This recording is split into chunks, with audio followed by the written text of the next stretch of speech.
Bonjour, nous sommes le mercredi 16 mai 2018 et je vous propose la situation des cultures de cette semaine. La majorité des colzas sont maintenant au stade G4, c'est-à-dire que les siliques sont formés et nous sommes à la fin de la floraison, ce qui marque la fin du risque maladie, notamment le sclérotinien. À l'heure actuelle, il faut encore surveiller le charançon des siliques, donc surveiller d'abord les tours de parcelles puisque le charançon colonise les parcelles par la bordure. Le seuil est de 1 charançon pour 2 pieds de colza. À l'heure actuelle, il n'y a quasiment pas d'observation, donc pour l'instant, le risque est très faible. Continuez la surveillance tant que nous avons des petites siliques. Pour les parcelles de colza qui ont fleuri tardivement ou qui commencent même leur floraison dans certaines situations, il est nécessaire d'intervenir dès la chute des premières pétales pour la lutte contre le sclérotinien. Au niveau des blés, les stades vont de dernières feuilles pointantes pour les parcelles les plus en retard à sortie de l'épi pour les parcelles les plus en avance. Au niveau sanitaire, donc la rouille jaune progresse cette semaine. En effet, nous avons des températures beaucoup plus fraîches que la semaine dernière, des nuages, ce qui favorise le développement de la rouille. À l'heure actuelle, ce sont surtout les variétés sensibles qui sont concernées, comme Nemo ou Expert. La rouille brune, elle, est en recul par rapport à la semaine dernière, puisque nous sommes sur des températures beaucoup plus fraîches. On observe toujours quelques pustules sur les variétés les plus sensibles, comme Expert ou Cric. Mais à l'heure actuelle, ce n'est pas la priorité.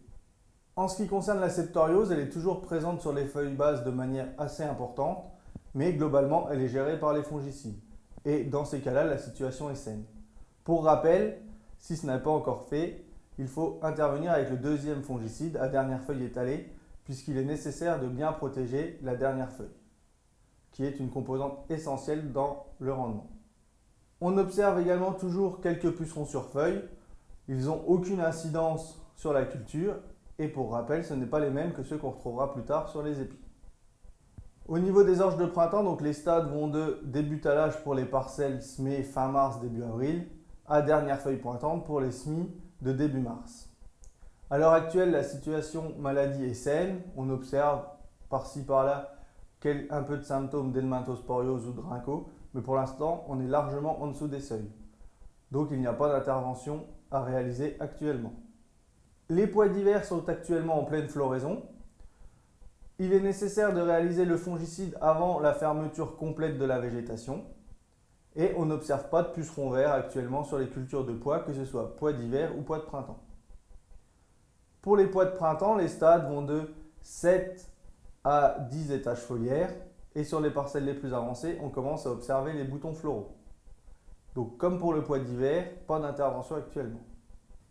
En ce qui concerne les févroles, majoritairement elles sont entre 10 et 11 étages foliaires et on observe les premières fleurs sur les parcelles les plus précoces. La situation est saine, on n'observe pas de maladie, mais les premières bruches adultes sont déjà observées dans les cultures. Pour l'instant, elles ne présentent pas de danger pour la culture, mais c'est à surveiller pour la suite, à partir du début de formation des gousses.